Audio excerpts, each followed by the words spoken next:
চাই রমজান মাস হেলায় নষ্ট করতে নাকি রমজান মাসে গুনাহ মাফ করাতে? আমার সাথে বলেন, এই 10টা কাজ আমরা সবাই করব ইনশাআল্লাহ। রমজান মাসকে ইফেক্টিভ করতে এই 10টা কাজ করব ইনশাআল্লাহ। রাজি আছেন? এক নাম্বার হচ্ছে 5 ওয়াক্ত নামাজ। রাজি আছেন কিনা? 5 ওয়াক্ত নামাজ সাধ্যমতো চেষ্টা করব জামাতে পড়ার জন্য। ওই যে নামাজ নাই ইসলাম নাই, নামাজ যে পড়ে না ওর সাথে কোনো খাতির নাই। খাতির আছে? কোনো খাতির নাই। নামাজ অবশ্যই পড়তে হবে, মাস্ট বি। এরপরে নামাজের সাথে সাথে কমপক্ষে 12 রাকাত করে নফল। কত রাকাত? যে ব্যক্তি 12 রাকাত নফল বা সুন্নত দৈনিক পড়ে তার জন্য জান্নাতে একটা ঘর তৈরি করা হয়। 12 রাকাত কি কি কে বলতে পারবেন? প্রথমে ফজরের 2, জোহরের আগে 4, জোহরের পরে 2, কত হলো? 4 2 6 2 8, মাগরিবের পরে, এশার পরে, এই হলো 12। পড়বো তো ইনশাআল্লাহ? এইগুলো 1 নাম্বার কাজ, নামাজ পড়া। 2 নাম্বার ভাই, নামাজের সাথে সাথে তাহাজ্জুদ এবং তারাবি অবশ্যই পড়তে হবে। রাজি আছে কিনা? আল্লাহর ওয়াস্তে গ্যাঞ্জাম করতে যায় না 20 না 8, এই গ্যাঞ্জামে আল্লাহর ওয়াস্তে যায় না। তারাবির নামাজ 5 ঘন্টা। কত রাকাত সেটা বড় কথা না। তারাবির নামাজ কত ঘন্টা? প্রায় 4-5 ঘন্টা। আর 5 ঘন্টায় 8 রাকাত পড়েন, 5 ঘন্টায় 20 রাকাত পড়েন। কি বুঝতে পারছেন কথা? নবী সাল্লাল্লাহু আলাইহি ওয়াসাল্লাম তারাবির নামাজ কত লম্বা পড়েছেন? 1 ঘন্টা? কতক্ষণ পর্যন্ত? সাহাবীরা কি বলছেন? সাহাবীরা বলছেন যে আমরা তড়িঘড়ি করে সেহরি খেয়েছি। নামাজ এত লম্বা নবীজি পড়েছেন, শেষে তড়িঘড়ি করে সেহরি করতে হয়েছে। নবী সাল্লাল্লাহু আলাইহি ওয়াসাল্লামের 2 রাকাত নামাজ কত লম্বা ছিল। আমরা এখন নামাজের রাকাত সংখ্যা নিয়ে যত বেশি ঝগড়া করি, কোয়ালিটি নিয়ে এত ঝগড়া করি না। কোয়ালিটি ইম্পর্টেন্ট না? আমার নামাজটা কত সুন্দর হচ্ছে, কত লম্বা হচ্ছে, কত ধীর স্থির হচ্ছে, এই নামাজে আমি ধীর স্থিরভাবে কোরআন শুনবো, বুঝবো, চোখ দিয়ে পানি ঝরবে, এগুলো ইম্পর্টেন্ট না? মক্কা মদিনায় গিয়ে দেখেন, যারা এখন উমরা করতে গিয়েছেন অনেক, তারা সৌভাগ্যবান। তারাবির নামাজ নর্মাল এমনি যে কোনো নামাজেই, তারাবির নামাজ তো আরো বেশি। দাঁড়ালে আপনার চোখ দিয়ে পানি পড়তে বাধ্য। মধুর তেলাওয়াত, লম্বা কেরাত। ফজরের নামাজ মিনিমাম 20 মিনিট। ফজরের নামাজ 15 থেকে 20 মিনিট। আর আমরা তো 3G 4G 5G মাশাআল্লাহ। কোন মসজিদে 6G, মানে সূরা ফাতিহা শুরু হয়, ওই শেষে গেলে দলিন শেষ, মানে আর কিছু বুঝলাম না মাঝখানে কিছু। এগুলো কি নামাজ? আমরা তো নামাজ পড়তেই ভাই দুনিয়াতে আসছি নাকি? দুনিয়াতে আসছি কেন? ওমা খালাকতুল জিন্না ওয়াল ইনসা ইল্লা লিয়াবুদুন। তো নামাজই তো পড়তে আসছি ভাই, এত তাড়াহুড়ার কি আছে? ধীর স্থির ভাবে আপনি 8 রাকাত পড়তে চান, পড়েন, লম্বা করে পড়েন, ধীর স্থির ভাবে পড়েন। এক ভাই বলছেন আমি 20 পড়বো। আচ্ছা ভাই পড়ুক তো, ওকে 20 পড়তে দেন, লম্বা করে পড়তে বলেন, ধীর স্থির ভাবে পড়ো। আরেকজন পড়ছে 2 রাকাত, রাতের সালাত 2-2 করে, একটা হাদিস আছে না? রাতের সালাত 2-2 করে। এই বেচারা 2-2 করে পড়তেই আছে। তো লম্বা করে পড়লে কোনো সমস্যা আছে? উদ্দেশ্য কি? আল্লাহকে পাওয়া। আমি নামাজে আল্লাহকে পেলাম কিনা এটা বড় কথা।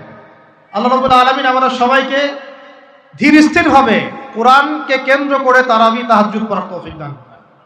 এটা রমজান মাসের ইফেক্টিভ রমাদান আপনাকে কাজে দিবে। 2 নাম্বার। 3, এটা বলে দিয়েছি রমজান মাস হবে কোরআনময় মাস। এই মাসে কোরআনের 6টা হক আমরা আদায় করবো ইনশাআল্লাহ। মনে আছে তো ইনশাআল্লাহ? তেলাওয়াত, মুখস্থ করা, আরবি শেখা, আদেশ নিষেধ মানা, দাওয়াত দেয়া এবং হিফজ করা। পারবো তো ইনশাআল্লাহ? নিয়াত করেন জোরে জোরে। 4 নাম্বার, রমজানকে ইফেক্টিভলি ইউটিলাইজ করতে হলে প্রতিটা কাজ সুন্নত সম্মতভাবে করতে হবে। এভাবে আপনি রমজানটাকে ইফেক্টিভলি ইউটিলাইজ করতে পারেন। কিরকম একটু বোঝাচ্ছি। মনে করেন এমনি নর্মালি আমরা সব সুন্নতগুলো অনেক সময় খেয়াল রাখি না। খাচ্ছি, খাওয়ার সুন্নত, খাওয়ার মধ্যে কিন্তু প্রায় 10-এর বেশি সুন্নত আছে। ওযুর সুন্নত, কথা বলার সুন্নত, হাঁটার সুন্নত, কাপড় পরার সুন্নত, দোয়া কালামগুলো, ঘুমানোর সুন্নত, অনেক সময় আমরা কিন্তু এগুলো খেয়াল করি না। রমজান মাসে চেষ্টা করবেন প্রতিটা কাজ সুন্নাহ মাফিক বুঝে করার জন্য। আল্লাহ তৌফিক দান করুন।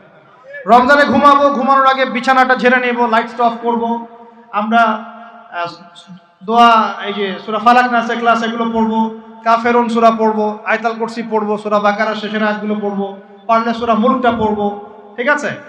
প্রয়োজনে ওযু করে আসব, এসে আমরা ডান কাতা হয়ে শুয়ে আল্লাহুম্মা বিইসমিকা আমুতু আহয়া, এই যে শুরু করলাম। ঘুম থেকে ওঠা, ওযু করা, ওয়াশরুমে যাওয়া, খাওয়া দাওয়া করা, মসজিদে যাওয়া, নামাজ, জিকির, তাসবিহ, তাহলিল, ব্যবসা বাণিজ্য, এগুলো সবকিছু সুন্নত নাই? প্রতিটা কাজ সুন্নাহ মাফিক করার চেষ্টা করব, আল্লাহ তৌফিক দান করুন আমিন।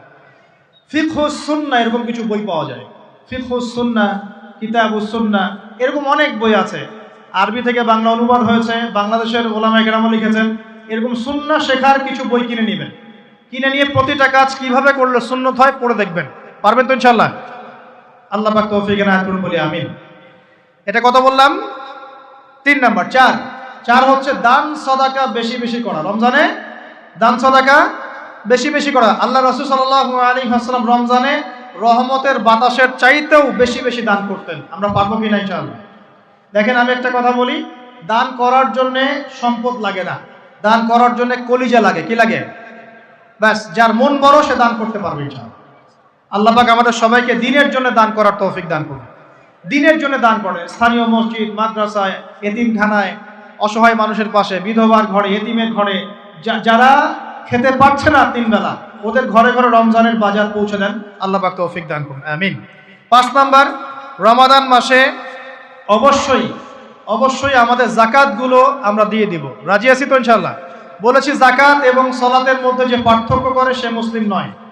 জাকাত ফরজ হয়েছে, অবশ্যই অবশ্যই আপনাকে জাকাত দিতে হবে। এটা কিন্তু নফল কিছু নয়, এটা কি ফরজ। জাকাতের নিসাব জানেন কি না? কত পার্সেন্ট? 2.5%। আচ্ছা, জাকাতের নিসাব নিয়ে ইনশাআল্লাহ পরবর্তীতে লেকচার চলে আসবে, অনলাইনে দেখে নিন। এছাড়া ফিকহুস জাকাত কিছু প্রোগ্রাম আসবে, অনলাইনে দেখে নেবেন ইনশাআল্লাহ। আল্লাহ রাব্বুল আলামিন আমাদের সবাইকে জাকাতগুলো দেওয়ার তৌফিক দান করুন। শুধু জাকাত যদি আমরা ঠিকঠাক মতো দিতাম, একজন মানুষও সমাজে না খেয়ে মারা যেত। একজন মানুষও সমাজে, এই যে ইকোনমিক সমস্যাগুলো যেগুলো হয়, অর্থনৈতিক সমস্যা, স্যাংশন, মুদ্রাস্ফীতি, হাবিজাবি, অনেক প্রবলেমস ওভারকাম করা যেত শুধু জাকাতের মধ্য দিয়েই। কিন্তু কে শোনে কার কথা? সবাই কি জাকাত দেয়? বাংলাদেশে এমনও মানুষ আছে যার একজনের জাকাত দিয়ে 100 পরিবারের সংসার চলবে ইনশাআল্লাহ। আছে না এমন লোক? আমরা জাকাতগুলো দেওয়ার চেষ্টা করি, আল্লাহ পাক তৌফিক দান করুন। 7 নাম্বারটা বলে দিয়েছি, রমজান হচ্ছে একটা নতুন জাতির উত্থান। অতএব রমজানে আমরা সমস্ত পাপ ছেড়ে দিয়ে একটা আলোকিত জাতি হিসেবে আত্মপ্রকাশ করবো ইনশাআল্লাহ। আল্লাহ পাক তৌফিক দান করুন। 8 নাম্বারও বলে দিয়েছে, রমজান হচ্ছে জুলুমের বিরুদ্ধে দাঁড়িয়ে যাওয়ার চেতনা। রমজান কি? ওই যে বদরের যুদ্ধ, জুলুমের বিরুদ্ধে দাঁড়িয়ে যাওয়ার চেতনা হলো রমাদান। তাই সর্বস্তরের জুলুমকে আমরা রমজান মাসে রুখে দেওয়ার চেষ্টা করবো ইনশাআল্লাহ। আল্লাহ পাক তৌফিক দান করুন। শুরুটা হবে কোথা থেকে? নিজের থেকে। আমার নিজের মধ্যে কি কি জুলুম আছে আমি আগে দেখব, আমি কার কার উপর জুলুম করেছি এটা আগে দেখব, এগুলো আগে প্রতিহত করব, তারপরে আমি ইনশাআল্লাহ তাআলা পরবর্তী দিকে ফোকাস করব। 9 নাম্বার খুব ইম্পর্টেন্ট। 9 নাম্বার আর 10 নাম্বারটা বেশি ইম্পর্টেন্ট। 9 নাম্বার হচ্ছে রোজা রাখা মানে আমরা অনেকেই মনে করি যে না খেয়ে থাকা আর কি পানি ছেড়ে দেওয়া। অনেকেই মনে করি এটা রোজা মানে আমাকে না খেয়ে থাকতে হবে আর পানি ছেড়ে দেওয়া লাগবে, স্ত্রী সহবাস ছেড়ে দেওয়া লাগবে।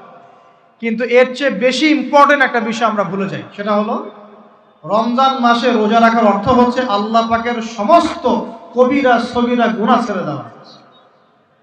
রোজা রেখেছি, গীবত করলাম, রোজা হবে কিনা? রোজা রেখেছি, মিথ্যা কথা বলছি, হবে রোজা? রোজা রেখে ওই ভদ্রলোক সুদ খাচ্ছে, রোজা হবে? রোজা রেখে অমুক ভাই আমার টেবিলের নিচ থেকে টাকা নিল, রোজা হবে? অমুক ভাই মানুষের সম্পদ আত্মসাৎ করে ফেললো, হবে? অমুক বোন বেপরদায় বাইরে বের হয়ে গেল, রোজা হবে? অমুক ভাই মনে করেন ওই যে গার্লফ্রেন্ডের সাথে চলে গেল ডেট করতে, রোজা হবে কিনা? অনেকে পর্নোগ্রাফি দেখছে রোজা রেখে, রোজা হবে কিনা? এই যে কবিরা গুনাহ যেগুলো আছে, যত রকম কবিরা গুনাহ, এই গুনাহগুলোতে লিপ্ত থাকলে রোজা ভেঙে যায়। আল্লাহ পাক আমাদের সবাইকে কবিরা গুনাহ মুক্ত রোজা রাখার তৌফিক দান করুন। আর 10 নম্বর পয়েন্টটা হচ্ছে এই ভাই, রমজান মাস আসলে মাশাআল্লাহ শিকল দিয়ে শয়তানকে বেঁধে রাখা হয়। রমজান মাস আসলে মাশাআল্লাহ আমরা অনেকেই পাক্কা মুসল্লি হয়ে যাই, দান সদকা করি, যাকাত দেই, তারাবি পড়ি, তাহাজ্জুদ পড়ি, অনেক কিছুই করি। কিন্তু ঈদের দিন আসলেই মাশাআল্লাহ আমরা আবার আগের জায়গায় ফিরে যাই। ঈদের দিন শয়তান যে ছাড়া পেয়েছে এটা বোঝার জন্য রাস্তাঘাটে বের হলেই হয় নাকি? মেয়েদের চলাফেরা দেখলে বোঝা যায়, আর ওই যে হোটেলে হোটেলে গান বাজে এগুলো দেখলে বোঝা যায় শয়তান ছাড়া পেয়েছে, আজকে বুঝলাম। তো এখানে সবচেয়ে বড় শিক্ষাটা হলো রমজান মাসের এই যে শিক্ষাগুলো, ত্যাগের মহিমা, জুলুমের বিরুদ্ধে দাঁড়িয়ে যাওয়া, কোরআনের হক আদায় করা, জাতির উত্থান, বড় বড় অনেক কথা বললাম। এই শিক্ষাগুলোকে সারা বছর ধরে রাখাটাই হলো রমাদানের সবচেয়ে বড় চ্যালেঞ্জ। আমরা পারবো কিনা ইনশাআল্লাহ? আমরা রমাদানের এই 10টা হক আদায় করতে পারবো কিনা ইনশাআল্লাহ? কোরআনের হক আদায় করতে পারবো কিনা ইনশাআল্লাহ? আল্লাহ রাব্বুল আলামিন আমাদের সবাইকে আসন্ন রমজানে সুস্থতার সাথে সমস্ত সওম রাখার তৌফিক দান করুন এবং রমজান মাসে বেশি বেশি তেলাওয়াত করার তৌফিক দান করুন, অর্থ বুঝে পড়ার তৌফিক দান করুন, বেশি বেশি দান সদকা করার তৌফিক দান করুন, বেশি বেশি ওই যে গরিব দুঃখী মানুষের পাশে দাঁড়ানোর তৌফিক দান করুন, বেশি বেশি যাকাতগুলো দিয়ে দেওয়ার তৌফিক দান করুন, বেশি বেশি আল্লাহর জিকির করার তৌফিক দান করুন, বেশি বেশি আল্লাহ পাক আমাদেরকে নফল নামাজগুলো পড়ার তৌফিক দান করুন, কোরআন কেন্দ্রিক সময় কাটানোর তৌফিক দান করুন, রাসূলের সুন্নতের উপর আমল করার তৌফিক দান করুন এবং একটা নতুন আলোকিত প্রজন্ম এবং জাতি হিসেবে এই রমাজানে আল্লাহ রাব্বুল আলামিন আমাদের যুব সমাজকে আত্মপ্রকাশ করার তৌফিক দান করুন। সর্বোপরি রমাদানের এই শিক্ষাগুলোকে সারা বছর ধরে রাখার তৌফিক আল্লাহ পাক আমাদের সবাইকে দান করুন, আমিন। আমি এই বলে আমার আজকের সংক্ষিপ্ত আলোচনা শেষ করছি।